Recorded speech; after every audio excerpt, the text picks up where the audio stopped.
Hey everybody, Economic Ninja here. I hope you're doing well. If you don't like this blurred back screen, well, that's just because I have no green screen. And if it really bugs you, then just get over yourself. Hey, we're going to be talking about refineries, fires, strikes, all kinds of things happening. Remember, I did a video a while back about the government putting out that warning about diesel, running out of diesel in 20 days or 25 days. And I said, we'll see if this thing materializes, which I don't know if it will or not. But what you will see is this. You will see it leading to price spikes and localized shortages. And we've already seen that. I got people reporting in and my emails blowing up. And sorry, I can't answer your emails all the time, but people are sending photos and information about which gas stations on the East Coast have signs out in front saying they have no diesel. We've already seen reports from companies saying, trucking companies that say they're panicked right now because they can't get their diesel shipment and the time frame that they wanted to. So it doesn't mean that they're not going to get it, but it's coming later, right? So that means they have a shortage. End of story. And we've seen a rash of refinery fires. But check this out. There's even more stuff going on. Remember I said, wouldn't it be interesting when this first story came out? I said, wouldn't it be interesting if all of a sudden we started seeing refinery fires in our country? Well, we started seeing them around the world. And check this out. This is really interesting. Because right now, quite frankly, the world is having issues, okay, when it comes to refineries. And so here we go. Out of Bloomberg, workers at Exxon Refinery in the UK plan to strike in late November. So at least they're planning and letting us know that this is happening. It says right here, contractors working at ExxonMobil Corp's Fawley Refinery, one of 6 oil processing plants in the UK, have voted to strike from November 21st. The strike action by mechanics at the plant on the south coast of England will last for 2 weeks, according to the GMB union. Okay, so there's one right there. Now, here in America, look what happened today. A fire broke out at a Valero East plant in Texas. This happened about 6 a.m. The awesome firefighters there took quick action and were able to get it knocked down. No injuries, right? But it said several viewers called and messaged the newsroom Thursday morning saying they felt some sort of explosion near a refinery row at 6 a.m. A reverse alert sent out at 7:10 said units are responding to a localized fire at the plant. And there was no threat to the community, right? And so that's great. They got it put out. But is that just the start of something, right? We've already seen other refineries shuttered, especially the one in St. Kitts. Is it St. Kitts? That's been shut down for a while from a fire, but I think we're going to start seeing a little bit more of this action. Now, can it not happen? Absolutely. But we need to watch this stuff as it happens so we can be prepared, right? We start seeing multiple refineries popping off. You might want to go fuel up your tank. That's just being bright. That's not being a fear monger. That's just how it works. Right now, the national average of diesel has risen over $5 a gallon.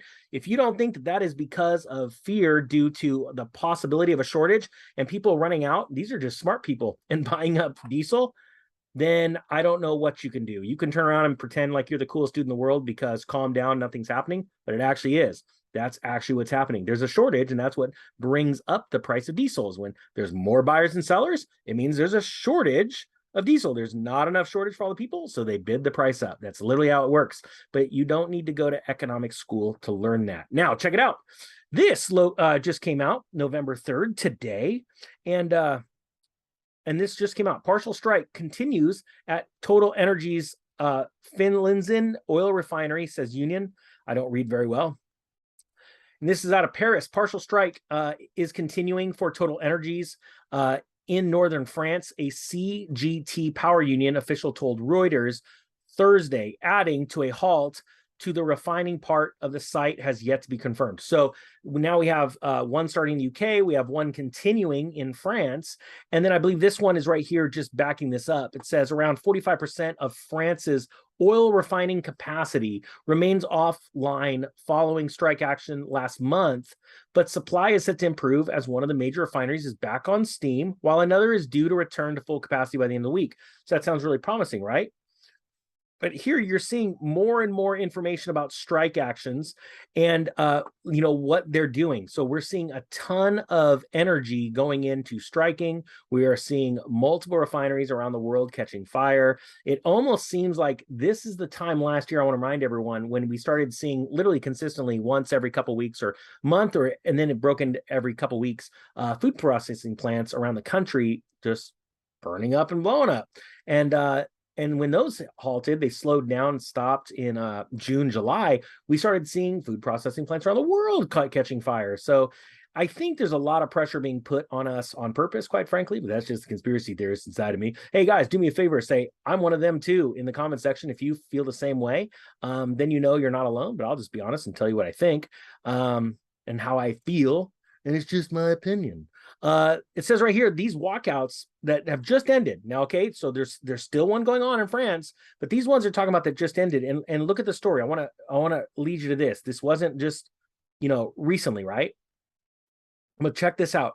So this came out in 4/11. Let me click this back real quick and show you something. So right here, it was updated 2 hours ago, right? So a lot of people would look at this story and go, Ninja, this is a super old story, right? First off, the reason why I want to show you this is because when this first came out, they were talking about strikes going on in refineries. And this isn't anything new, but what we're looking for is not just one or two isolated events. We're looking for a lot of them at the same time around the world, right? And when one refinery starts to strike, other refineries are looking, employee unions are looking at them going, shoot, can we pull this off too? Especially if they're successful, right? So you look down here, around 45% of their oil refining capacity remains offline from this strike, which led to around 740,000 barrels per day of refining being taken offline, right? Just from that strike. You look down here and you go, why was this updated? That's the reason what I wanted to talk to you about, is because there's things are happening in the news and we're starting to see older stories pop in as more relevant. And I think it's very important because just like the diesel, we're running out of diesel stories. One of the reasons why I said you're probably going to end up seeing prices skyrocketing is because the media is literally diving in like you would not believe. Watch this. So watch this, and I'll give you an example. Diesel, we just hit the stories, right? And you see like these, no, the US is not going to run out of diesel. That is true. I never said they were going to run out, but what I said is you're going to have shortages, which lead to skyrocketing prices because farmers are going to start hedging and buying up diesel, storing it, things like that. So you see all this. This is today's. This is to make you feel good and to get some more clicks because it's the opposite of the narrative.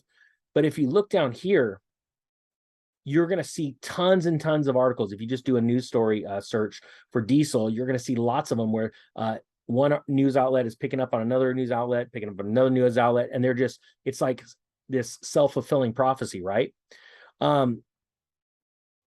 It just absolutely blows my mind. Remember, when you start to see these kind of headlines, right? New England diesel prices rose more than any other region of the country last year. And this is where we talked about where the South, the East Coast, both New England and the lower East Coast, we're going to get hit the hardest just because of the way they do their commerce there, as opposed to what goes on in California. You're going to really start to see some interesting action in the next week and a half. So I just want to keep this out in your peripheral, because I think it's very important to realize that it's not just one or two isolated events. It's multiple events happening around the world that will cause a surge in demand, because demand's not going to wane. But if supply has to lower because of strikes or because of mysterious fires that are starting, what happens is the price rises. And that is the obvious, that's the evidence of a shortage, okay? So just because you go down to your gas station, you throw the little thing in your truck and you fill it up, doesn't mean there's not a shortage. I wish people knew that. There's a shortage of brains, but I mean, come on. Put down in the comment section if you agree with that. Last 2 years to touch anything, let's touch that. All right, with that being said, I thank you so much for watching. The Economic Ninja is out.